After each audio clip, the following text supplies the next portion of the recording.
மதத்துல என்ன சொன்னாங்கன்னா, அவர் நம்ம இந்த பூமி எப்படி தோன்றுச்சுன்னா, ஒரு கடவுள் வந்தார், ஒரு நாள் வந்து பூமியை படைத்தார், அடுத்த நாள் வந்து உயிரினங்களை படைத்தார், மரங்களை, பறவைகளை, உயிர் எல்லாத்தையும் படைத்தார்.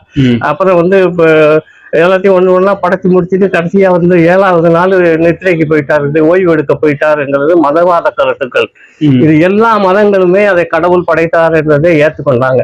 சரிங்க. ஏற்றுக்கொண்டு தான் செயல்பட்டாங்க. அதாவது இந்த டார்வின் மாதிரி கலீலியோமா பூமி உருண்டையா இருக்கிறதுனால கல்லால் அடிச்சு கொண்டது கிறிஸ்தவ மதம். அப்போ வந்து எவ்வளவு மதவாத கருத்துக்கள்ல ஊறி இருந்தார்கள் மனிதர்கள். பார்த்தா பெருசு பேசக்கூடிய கற்பனைக்கு பெரிய முக்கியத்துவம் கொடுத்தாங்க.